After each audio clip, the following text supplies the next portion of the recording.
नमस्कार, India voice देख रहे हैं आप और मैं हूं आपके साथ ज्योति निषाद। और वक्त हो चला है रिपोर्टर्स लाइव का, जहां हम बात करेंगे राजस्थान के नए सीएम की, कांग्रेस सांसद के कैशलोक की, शपथ ग्रहण समारोह की तैयारी की, शाह के बयान से भड़के राहुल गांधी की और बहुत कुछ है खास। तो चलिए शुरू करते हैं रिपोर्टर्स लाइव की, जहां हमारे संवाददाता दिन भर की तमाम बड़ी खबरों की जानकारी देंगे ग्राउंड जीरो से। मगर सबसे पहले बात करेंगे राजस्थान में सीएम का नाम का हुआ खुलासा। खबर पर ज्यादा जानकारी दे रही हैं हमारी संवाददाता स्वीटी दीक्षित। राजस्थान में नए मुख्यमंत्री के तौर पर भजनलाल शर्मा के ऐलान के बाद से एक बार फिर से बीजेपी ने अपने फैसले से सबको चौंका दिया है। भजनलाल शर्मा के बारे में बता दें कि पहली बार सांगनेर सीट से विधायक रहे हैं, भारतीय जनता पार्टी की प्रदेश महामंत्री लंबे समय तक रहे और 3 प्रदेश अध्यक्ष के साथ वो काम कर चुके हैं। कार्य का लंबा अनुभव है, संघ के करीबी माने जाते हैं और इसके साथ ही साथ जिस तरह से ये फैसला निकल कर सामने आया है, साफ तौर पर माना जा रहा है कि भारतीय जनता पार्टी के रणनीतिकारों ने यानी कि आला कमान ने यह फैसला पहले ही तय करके रखा हुआ था, क्योंकि पहली बार विधायक बने और पहली बार विधायक बनने के साथ ही साथ सबसे पहले वसुंधरा राजे ने भजनलाल शर्मा के नाम का प्रस्ताव रखा।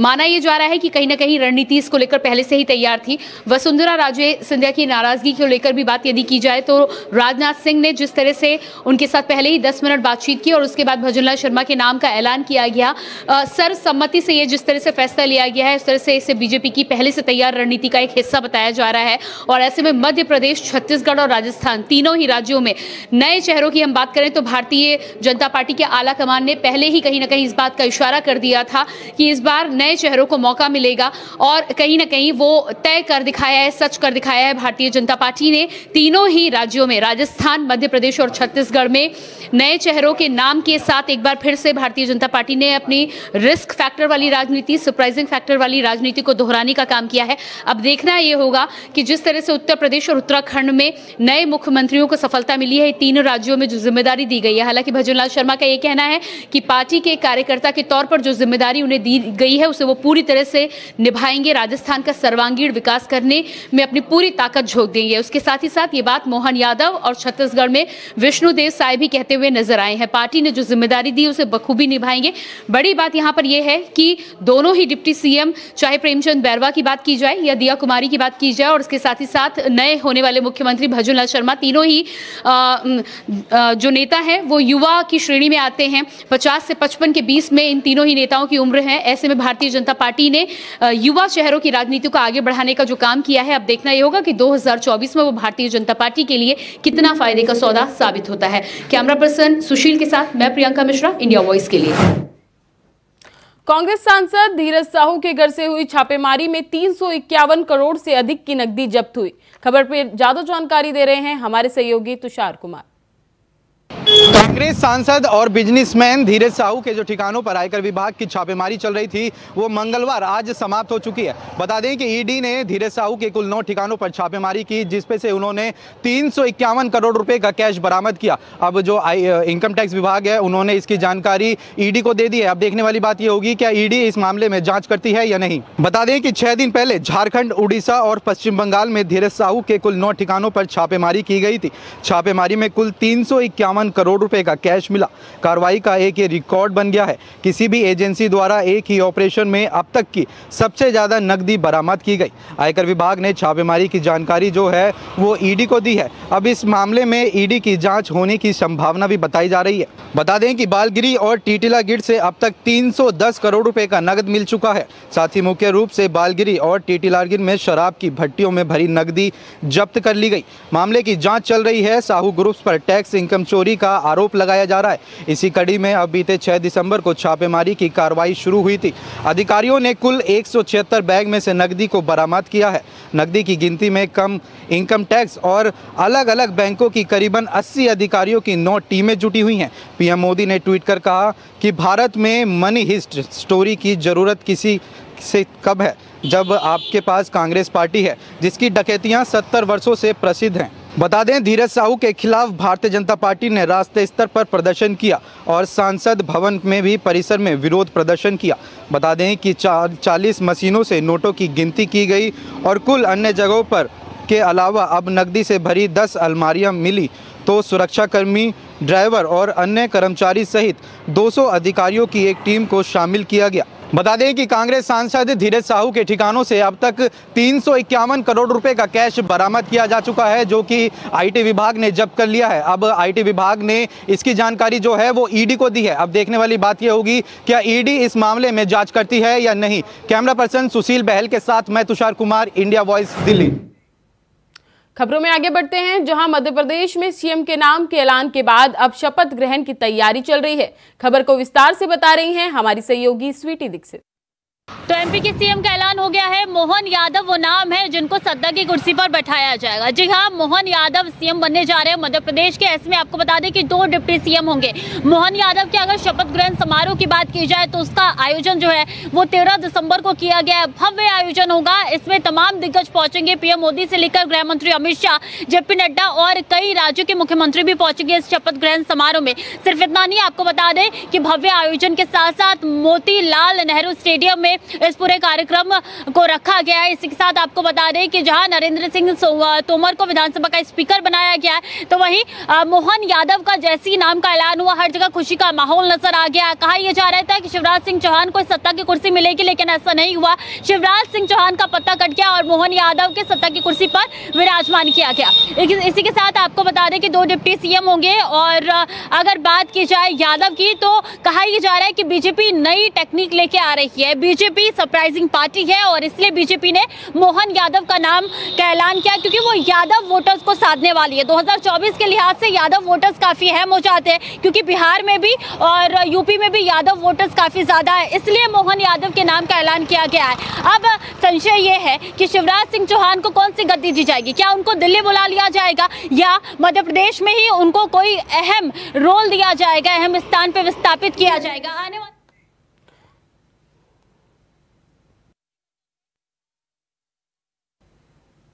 संसद में पीओके के लिए पंडित नेहरू को जिम्मेदार ठहराने पर अमित शाह पे भड़के राहुल गांधी। खबर की पड़ताल की है हमारे संवाददाता नितिन चौधरी ने। राज्यसभा के अंदर गृह मंत्री अमित शाह ने कश्मीर के मुद्दे को लेकर पंडित जवाहरलाल नेहरू को इस बताया है कि जिस तरीके से पंडित जवाहरलाल नेहरू को लेकर बयानबाजी की है, तो उसको लेकर कांग्रेस ने पलटवार किया है। कांग्रेस के नेता राहुल गांधी ने साफ तौर पे कहा है कि जिस तरीके से अमित शाह को इतिहास के बारे में पता नहीं है, लगातार इसको लेकर बयानबाजी भी आने लगी है। लेकिन उसके बाद राहुल गांधी ने कहा है कि पंडित जवाहरलाल नेहरू ने पूरा अपना जीवन जो है कुर्बान किया है, वो जेल में बंद थे। जिस तरीके से लगातार इसको बयानबाजी दिया था कश्मीर के मुद्दे को लेकर, उनको जो है कहा था कि उनके जिम्मेदार पंडित जवाहरलाल नेहरू हैं। उन्होंने आगे कहा है कि ये केवल ध्यान भटकाने के बारे में है, यह पूरा मुद्दा जाति जनगणना से ध्यान भटकाना। छत्तीसगढ़ के नए सीएम विष्णुदेव साय के भी शपथ ग्रहण समारोह की तैयारी बड़े जोरों शोरों से हो रही है। खबर की जानकारी दे रहे हैं हमारे सहयोगी आदित्य। आपको बता दें, हालिया विधानसभा चुनाव के रिजल्ट बीते 3 दिसंबर को सामने आ गए थे और इन रिजल्ट में एक प्रदेश का नाम शामिल था जो है छत्तीसगढ़। और आपको ये भी बता दें कि छत्तीसगढ़ में सीएम के नाम को लेकर काफ़ी दिनों से चर्चा हो रही थी और इस चर्चा में सभी नेताओं को पीछे पछाड़ते हुए बीजेपी आला कमान ने नाम चुना विष्णुदेव साय का। और जब सीएम के नाम का चयन हो गया तो उसके बाद आपको ये भी बता दें कि कल यानी 13 दिसंबर को छत्तीसगढ़ के नए सीएम विष्णुदेव साय अपनी शपथ लेंगे। और आपको बता दें कि रायपुर स्थित साइंस कॉलेज के मैदान में इस शपथ ग्रहण कार्यक्रम का आयोजन किया जाए। देहरादून में यूनिफॉर्म सिविल कोड को लेकर एक बार फिर चर्चा तेज हो गई है। खबर पर ज्यादा जानकारी दे रहे हैं हमारे संवाददाता Tushar Gupta. Uniform civil code को लेकर एक बार फिर उत्तराखंड में चर्चाएं शुरू हो चुकी है। मुख्यमंत्री पुष्कर सिंह धामी ने बयान दिया है कि जल्द ही जो ड्राफ्ट कमेटी है वो ड्राफ्ट मुख्यमंत्री राज्य सरकार को सौंप देगी और जिसके बाद जो तैयारियां हैं वो धरातल पर उतारने के लिए कानून को वो शुरू हो जाएगी। जिसके बाद जो विपक्ष है लगातार सरकार पर हमला करता हुआ नजर आ रहा है। उनका कहना है कि जो विलम्ब हो रहा है उसकी वजह सरकार बताए, साथ साथ किस तरह से जो यूसीसी का पूरा 1 साल जो कार्य चला है उसके बारे में सरकार बताए। वहीं जो भाजपा सरकार है वो उनका कहना है कि जो कांग्रेस के आरोप है वो सारे निराधार है। सरकार लगातार इसे धरातल पर उतारने की कोशिश की जा रही है। बदायूं में पोस्टमार्टम करने वाले डॉक्टर पर शव की आंख निकालने का लगा आरोप। खबर पर ज्यादा जानकारी दे रहे हैं हमारे संवाददाता विजय राठौर। बदायूं में एक दिल दहला देने वाला मामला सामने आया है।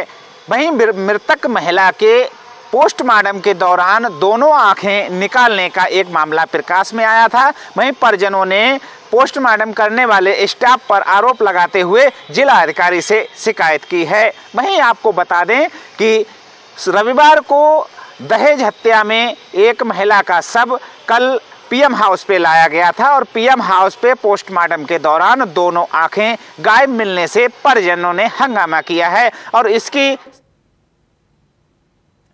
छत्तीसगढ़ में बीजेपी की सरकार आते ही बलौदाबाजार में भी चला जिला प्रशासन का बुलडोजर। खबर पर ज्यादा जानकारी दे रहे हैं हमारे संवाददाता प्रदीप महेश्वरी। भारतीय जनता पार्टी सरकार बनते ही बुलडोजर यहाँ पर चालू हो गया है। आज यहाँ पर मटन मार्केट जो पूरे कई 5 साल से बना हुआ था नगर पालिका के द्वारा, परंतु पुरानी सरकार की तुष्टीकरण की नीति के तहत ये जो लोग नहीं जा पा रहे थे, आज नई सरकार भारतीय जनता पार्टी बनते ही ये आज यहाँ पर जिला प्रशासन ने कार्रवाई करते हुए सभी को यहाँ से 1 किलोमीटर दूर स्लॉटर हाउस में शिफ्ट करने का कार्य चल रहा है। ये यहाँ पर जितने लोगों से हमने पूछा है, उन्होंने बताया कि बहुत अच्छा काम मोदी सरकार के द्वारा किया जा रहा है। हम लोगों को पहली बार राहत मिल रही है, जिसके आज यहाँ पर जिला प्रशासन कार्रवाई करते हुए पूरी दुकानों को यहाँ से अतिक्रमण हटाकर वहाँ पर शिफ्ट किया जा रहा है। मैं बलौदाबाजार से खबरों में आगे बढ़ते हैं, जहां चंदौली के चहनिया बाजार में अज्ञात कारणों से किराना की दुकान पर लगी भीषण आग। खबर पर ज्यादा जानकारी दे रहे हैं हमारे संवाददाता पवन पांडे। थाना क्षेत्र के चहनिया बाजार स्थित आज एक किराने की दुकान में संदिग्ध परिस्थितियों में आग लगने से दुकान में रखा लगभग लाखों का सामान जलकर राख हो गया। ये घटना आज सुबह घटी, उस समय जब दुकानदार अपनी दुकान को बंद किया हुआ था। हालांकि सूचना पर फायर ब्रिगेड की टीम और पुलिस मौके पे पहुंची और काफ़ी अथक प्रयास के बाद आग पर काबू कर लिया गया। इस विषय पर दुकानदार का कहना है कि इसमें दुकान में 2 लाख रुपए कैश भी नगद हम रखे हुए थे, जो किसी अन्य व्यापारी को देना था। और साथ ही उसमें दुकान में लगभग लाखों रुपए का सामान जो रखा हुआ था किराने की दुकान में, वह पूरी तरीके से जल करके राख हो गया। Pawan Pandey, India voice, Chandauli. Jaunpur police अपराधियों की गिरफ्तारी के लिए लगातार चला रही अभियान। खबर पर ज्यादा जानकारी दे रहे हैं हमारे संवाददाता विवेक कुमार। जौनपुर पुलिस लगातार अपराधियों की गिरफ्तारी के लिए अभियान चला रही है। तो वही मुखबिर खास के जरिए पुलिस को सूचना मिली कि मुगराबासापुर थाना क्षेत्र के जौनपुर प्रतापगढ़ रोड पर एक होटल पर जो है पुलिस ने छापेमारी की। नायब तहसीलदार के साथ पुलिस की टीम जब होटल पर छापेमारी की तो होटल में 4 कमरे बंद मिले, तो पुलिस उसे खुलवाया और 4 युवक युवतियों को पुलिस हिरासत में लिया और होटल मालिक को भी गिरफ्तार कर पुलिस थाने ले आई। वही कोरबा जिले में फिर से डेंगू का खतरा तेजी से बढ़ने लगा। खबर पर ज्यादा जानकारी दे रहे हैं हमारे संवाददाता सुहेल किदवई। प्रदेश के कई जिलों से डेंगू जैसी महाबीमारी की खबर आने के बाद कोरबा जिले का स्वास्थ्य अमला भी सतर्क हो गया है, उसके भी कान खड़े हो गए हैं। कोरबा में हालांकि डेंगू के अभी तक 3 मरीज मिले हैं, मलेरिया के काफ़ी मरीज मिल चुके हैं, लेकिन फिर भी चूंकि प्रदेश में फैले डेंगू जैसी महामारी को लेकर स्वास्थ्य विभाग जिले का काफ़ी सतर्क हो गया है। इसके लिए टीमें बनाई गई हैं जो गांव-गांव जाकर, शहर जाकर के और लोगों को समझाइश देंगे कि घर में पानी जमा ना होने दें, गंदगी जमा ना होने दें। लेकिन ये सब मैदानी अमले में अभी उतरा नहीं है, ये सिर्फ कागजी कार्रवाई में है और ये सिर्फ बाइट्स में ही है। ये केवल है ना डॉक्टर्स जो हैं वो इस बात को सिर्फ योजना बना रहे हैं, लेकिन अभी तक जिले में इसको अमल में नहीं लाया गया है। मैनपुरी में एक दुल्हन ने शराबी दूल्हे से शादी करने से किया इनकार। इस खबर पर ज्यादा जानकारी दे रहे हैं हमारे संवाददाता मुकेश कुमार।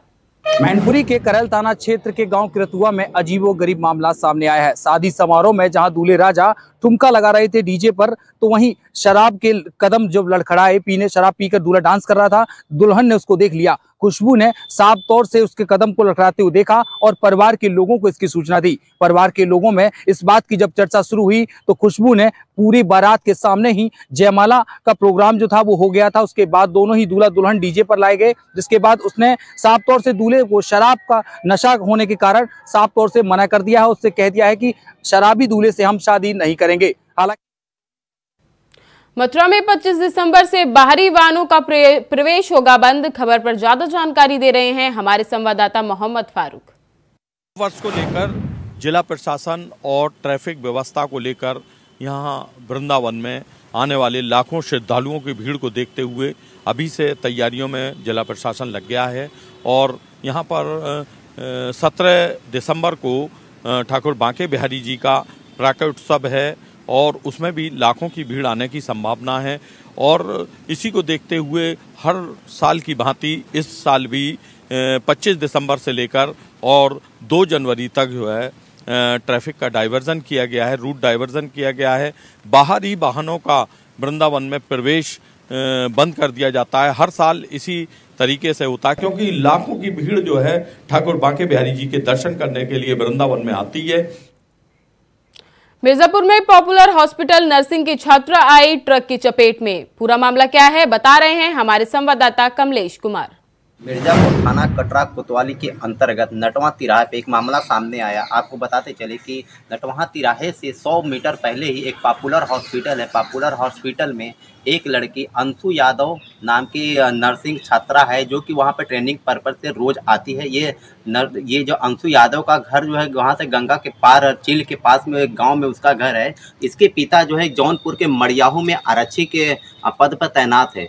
कल की डेट में आपको बता दें लगभग 4-5 बजे के आसपास में वो नर्सिंग होम से छूटती है और अपने घर की तरफ जाने लगती है तो तिराहे पर पहुंचती है। नटवा जो तिराहा बना हुआ है, तिराहे को जिस तरह से मुड़ती है एक तेज रफ्तार से ट्रक आती है और उसको जो ट्रक आती है उसमें चपेट में चली जाती है जिसके उसके पूरे बॉडी के जो कि इतर पितर हो जाते हैं, जो कि वहाँ के स्थानीय लोगों ने इकट्ठा होकर उसके बॉडी को उठाया और ऑटो में ई रिक्शा में बैठाया और ताकि बगल में पुलिस चौकी बगल पुलिस चौकी के जो सिपाही और वहाँ के एसआई हैं वहाँ तत्काल मौके पर कटरा कोतवाली को सूचना देते। कटरा कोतवाली मौके पर सीओ इकट्ठा होकर उसके बॉडी को पोस्टमार्टम के लिए मिर्जापुर के चीर घर को भेज देते हैं। उचित कार्रवाई में लोग जुट गए हैं। अब ये देखा जाता है कि इस लड़कियों को इतना न्याय इनके परिवार वाले को मिलता है। हमारे सहयोगी महेंद्र साथ कमलेश कुमार।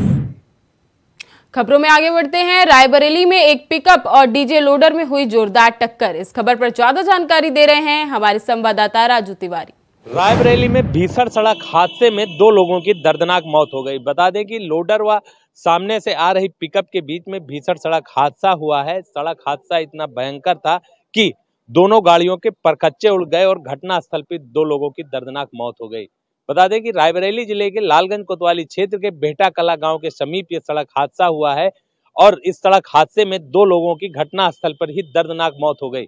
बता दें कि इस घटना की सूचना जैसे ही स्थानीय लोगों के द्वारा पुलिस को दी गई, पुलिस ने घटनास्थल पर पहुंचकर शवों को कब्जे में लेकर पोस्टमार्टम के लिए भेज दिया। लेकिन वहां पर स्थानीय लोगों में कहीं न कहीं सड़क हादसे को लेकर रोष पनप रहा है और बताया जा रहा है कि इस जगह पर ऐसे ही सड़क हादसे अक्सर हुआ करते हैं।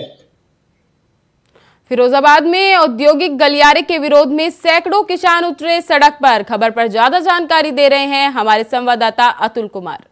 औद्योगिक गलियारे का किसानों ने जमकर किया विरोध। तहसील शिकोहाबाद का किया घेराव। आपको बता दें फिरोजाबाद के नसीपुर क्षेत्र के अंतर्गत लगभग सैकड़ों बीघा जमीन किसानों की सरकार के द्वारा औद्योगिक गलियारा बनाया जा रहा है, उसके लिए अधिगत की जा रही है, जिसमें सैकड़ों की संख्या में किसान परेशान है। किसानों ने आज शिकोहाबाद तहसील पहुंचकर घेराव किया। किसानों का कहना है कि जो उनकी ज़मीन जा रही है उसका सही मुआवजा नहीं मिल रहा है और उपजाऊ ज़मीन सरकार के द्वारा ली जा रही है।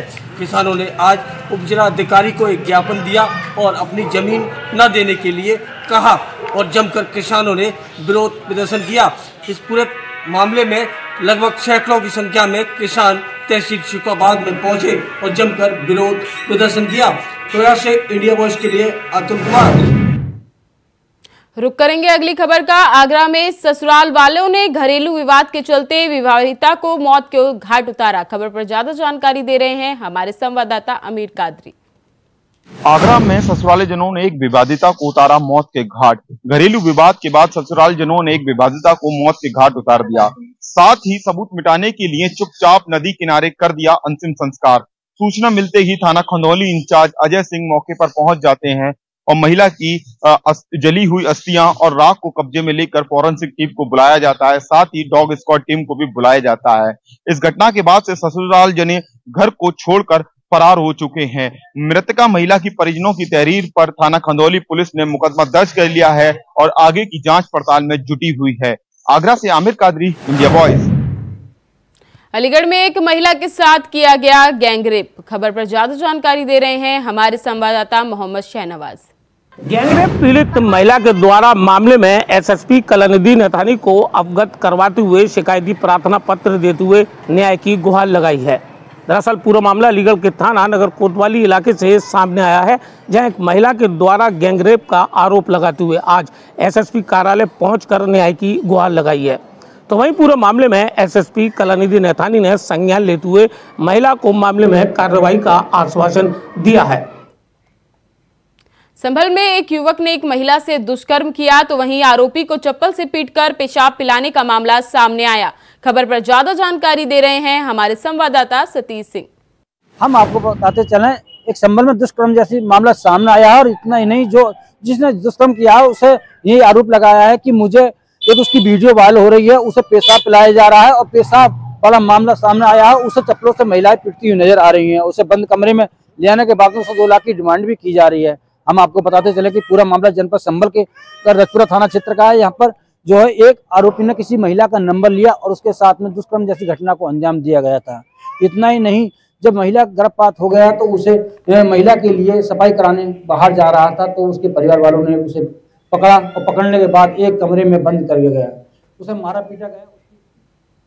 आगरा का एक स्कूल से 2 बच्चियां हुई गायब। खबर पर ज्यादा जानकारी दे रहे हैं हमारे संवाददाता अमीर खादरी। आगरा के थाना ट्रांसजमुना क्षेत्र के अंदर 2 बच्चियां गायब होने का मामला सामने आया है। दरअसल आज सुबह घर से निकली 2 क्लास 7 और क्लास 10 की दोनों बच्चियां स्कूल जाने की घर से कहकर निकली थी। स्कूल के टाइम की छुट्टी होने पर परिजनों द्वारा स्कूल जाकर पता किया तो दोनों बच्चियां मौके पर नहीं मिली, जिसके बाद में परिजनों ने 112 पर सूचना दी है और थाना टीवाईसी पुलिस जांच पड़ताल में जुट गई है। आगरा के ग्रीन क्लीन स्कूल का मामला है जो कि थाना ट्रांसजमुना क्षेत्र में है। परिजनों द्वारा तहरीर दी गई है कि दोनों बच्चियां स्कूल की घर से कहकर निकली थी, लेकिन वह स्कूल नहीं पहुंची। आखिरकार दोनों बच्चियां कहां गईं? थाना टीवाईसी पुलिस जांच पड़ताल में जुट गई है कि दोनों बच्चियां आखिरकार कहां गई हैं। आगरा से आमिर कादरी, इंडिया वॉइस। फिलहाल रिपोर्टर्स लाइव में बस इतना ही। तमाम खबरों के लिए बने रहें इंडिया वॉइस पर। तब तक के लिए नमस्कार।